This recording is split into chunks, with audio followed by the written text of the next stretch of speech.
fire didn't burn. It boiled. A thick iron cauldron sat atop a roaring flame in the heart of London.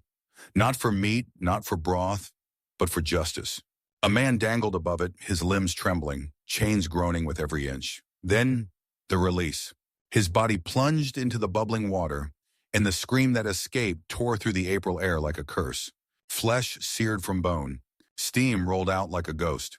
His name was Richard Roose. He was a cook. And this is the story of how a kitchen servant became the most terrifying example of royal punishment England had ever seen. But why? Why boil a man alive? The answer lies in a single bowl of porridge, and the paranoia of a king who feared everyone, even his food. The year was 1531. England was changing and bleeding. King Henry VIII was no longer just a monarch.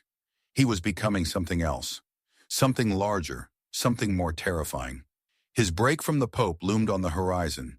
The English Reformation was stirring.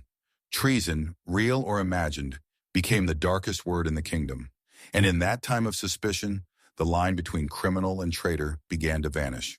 It was in this shadowed climate that Richard Roose worked, not as a nobleman or scholar, but as a lowly cook in the household of John Fisher, the Bishop of Rochester. Rose's life was unremarkable, unwritten, unnoticed, until March 1531. One afternoon, Roose prepared a porridge meant for the bishop's household. When it was served, 2 people died. Not the bishop himself, but his servants. Others fell gravely ill. The kitchen erupted in confusion. Accusations flew like daggers, and all eyes turned to the cook. They said Roose had tampered with the meal, that he had laced it with poison, for reasons unclear, perhaps petty, perhaps ordered by someone else. Roose, when caught, insisted it was an accident, that he had added a purgative by mistake, that he meant no harm, that he wasn't a killer. But England didn't believe in mistakes. Not anymore. And Henry VIII didn't believe in mercy. Roose was arrested and brought before the authorities. But this wasn't a typical murder case. The moment the word poison appeared in the report, something shifted. Poison wasn't just a crime of violence. It was a crime of cowardice, of secrecy, of treachery. It bypassed swords and battlefields. It struck in silence. It was to Henry a dagger in the dark. And worst of all, it could happen to him. This was personal, not to Roose, to the king. Henry VIII demanded more than punishment. He wanted a message. So he did something unprecedented. He passed a new law through Parliament, the act of poisoning, making poisoning an act of high treason, punishable not by hanging or beheading, but by being boiled alive. It was retroactive. It was tailored. It was designed for one man, Richard Roose. No trial, no defense, no delay. Only the pot.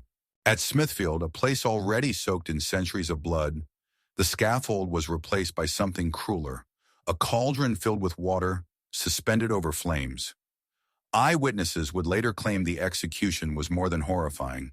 It was unnatural. The human body isn't meant to boil. They say Roose screamed until his voice tore, that his skin sloughed off in patches, that the smell made hardened men vomit. He was cooked, slowly, publicly. And when it was done, there was no question what Henry VIII had meant to say. If you dare cross the king, even with a spoon, you will not die quietly. The fire had done its work. But the message, that still boiled. What happened at Smithfield wasn't just an execution. It was a mutation in the very soul of English justice. Before Roose, poisoning was a crime. After him, it became something else. High treason, a threat not just to life, but to the authority of the crown itself. It was no longer about justice. It was about control and fear. Because if a cook could kill a bishop with porridge, who else could reach the king? And what other punishments might follow?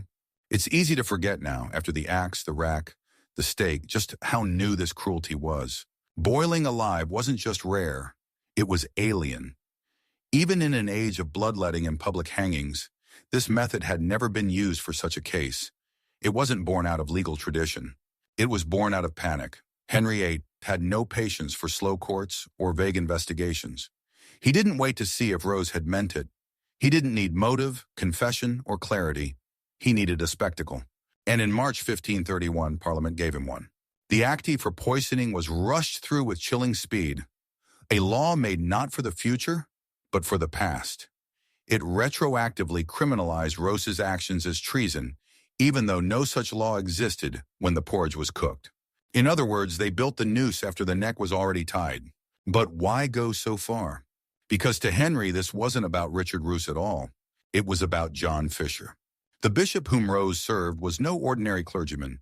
John Fisher was one of the most outspoken defenders of the Pope, and one of the loudest critics of the king's desire to annul his marriage to Catherine of Aragon. He had opposed Henry's path to Reformation. He had defied royal authority from the pulpit. In short, he was a problem, a visible public problem. And if someone had tried to poison him, even by accident, that wasn't just murder. It was a signal that enemies of the king were vulnerable, that the holy were not untouchable, that rebellion might simmer not in battlefields, but in kitchens and goblets. That thought terrified the monarchy. So Roose's punishment had to be unforgettable, not for justice, but for deterrence. They say fear spreads faster than fire, and after Smithfield, fear flowed through every level of English society. Cooks were questioned, servants watched, nobles checked their meals. Rumors churned through inns and taverns like rotten water. Did you hear what they did to the cook? Boiled him like meat, screamed for 20 minutes. All because of porridge. Children whispered it like a ghost story. Adults repeated it like a prayer. And from that cauldron of dread rose a darker idea, that no one, not even the lowliest servant, could escape the eye of the crown. That any crime could become treason if the king willed it. The law didn't stay. The act for poisoning would eventually be repealed. Quietly, years later, a grotesque footnote in the scrolls of Tudor justice. But the stain it left behind, that never vanished. Because after Roose, boiling alive became real, not just in law, but in legend. And the idea that pain could be shaped to fit the crime, molded, tailored, maximized, had taken root. Henry had discovered something darker than punishment. He had discovered performance. And once he saw what fear could do, he would use it again and again, until even speaking against the king felt like stepping into the fire. The steam that rose from Smithfield didn't just choke the lungs, it rewrote the law. Richard Roose was gone, his body boiled, his name half erased. But what remained was worse, a new standard of what kings could do when fear entered the bloodstream of power. What was once murder became treason. What was once punishment became performance. And the people learned to look at the law and the king with new eyes. Because if a kitchen servant could be destroyed so completely, what hope did anyone else have? The act passed after Roose's arrest was terrifying in its specificity. It declared that any person who shall willingly poison another shall suffer death by boiling. Not hanging, not beheading, boiling. And the wording didn't stop there. It stripped away the possibility of clergy intervention. No benefit of clergy, no sanctuary, no delay. It was a law made not to protect society, but to burn fear into its bones. Historians have long debated whether this act was passed because of Roose or for Roose alone. But in practice, the effect was the same. Henry VIII had proven he could reshape the law to his mood. And if he could do that for a cook, he could do it for anyone. This moment, hidden in textbooks often overlooked, is where modern tyranny begins. Not with war, not with bloodshed, but with a shift in definition. Before this, treason had a shape. Raising an army, plotting a coup, betraying the crown. It was high, noble, political. But Roose changed that. Suddenly, treason could come from below, from the hands that made your food, from the people who bowed too deeply. It could hide in kindness, disguise itself as duty. It meant that power had to be defended at every level, not just from lords and rebels, but from ordinary men. That paranoia, once planted, would grow roots deep in Henry's later reign. And what of the people? They watched the cauldron boil. They heard Roose scream, and they understood. It wasn't about what Roose had done. It was about what the king could do. That was the lesson. A cook was boiled alive not just to punish, but to warn. It was theater, drenched in fire and authority. It said, "This kingdom belongs to one man, and when he is afraid, the law will bleed with him." The people took it to heart. Fear doesn't just silence, it molds. After Roose, the very idea of speaking out, of questioning a royal order, felt heavier, more dangerous, less human. But here's the horror. The law didn't last. A few years later, the act of boiling was repealed, gone as suddenly as it had come. Parliament erased it like chalk from stone, But the memory remained. And that's the thing about state terror. It doesn't need to be consistent. It just needs to be believable. People didn't fear boiling because it was law. They feared it because they had seen it happen. And Henry never had to use it again. The one execution was enough. In time, others would fall, nobles, queens, saints. The axe would swing at Anne Boleyn. The pyres would burn with Protestants and Catholics alike. But the cook, the forgotten man, was the first real message.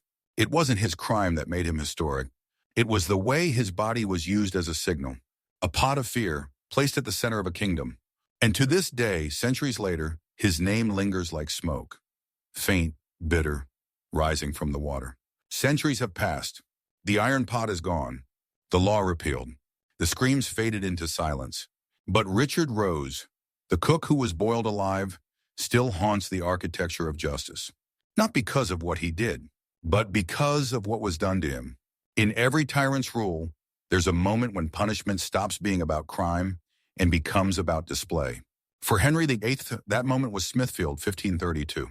A cook, a pot, a crowd. And from it rose a simple idea: obedience through horror. There is something chilling in how ordinary Roose was. He wasn't a noble, a conspirator, or a martyr. He wasn't even important. And that's what made him perfect. Because when the state punishes a traitor, people feel safe.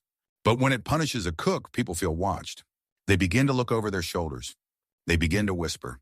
They begin to wonder if the same could happen to them.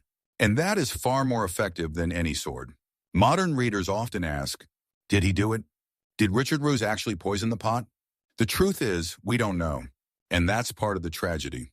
Some historians believe it was a kitchen accident. Others think he was framed. There was no trial, no defense, no cross-examination.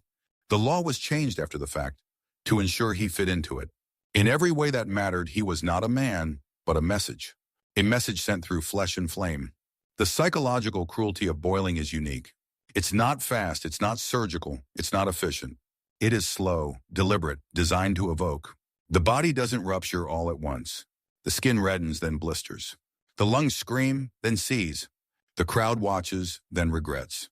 And every moment is a reminder that the king is not merely above the law. He is the law. And for Henry, that was the point. He was not content with executions. He wanted transformations. He turned wives into traitors, loyal ministers into enemies, and an anonymous cook into a founding sacrifice for the empire of obedience. Roose was the blueprint. After him came acts of cruelty, so normalized they stopped raising eyebrows. The tower became a conveyor belt, the scaffold a stage, the stake a sermon, and the people watched, quietly, because they remembered what boiling looked like. But here's the question that haunts the final page. Did it work? Did fear make England more stable? Did it make Henry more secure? No. It made him paranoid. It made the court toxic. It made the people silent. And silence is not peace. It's just the sound right before something breaks. In time, Henry would rot from the inside. His body bloated, his mind brittle. He would kill those closest to him. He would marry 6 times, trust no one, and die alone. The man who boiled a cook to send a message died fearing which of his own children would destroy his legacy. Richard Roose didn't change history because of what he believed. He changed it because he was caught in its gears, crushed, melted, forgotten until now. So here lies the memory. Not in stone, not in scripture, but in steam. In the moment England learned that a king's fear could become law, and that a single scream from a boiling pot could echo for centuries.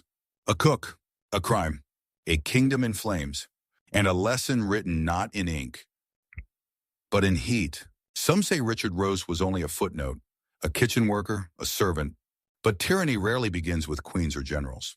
It begins quietly, in kitchens, in courts, in crowds.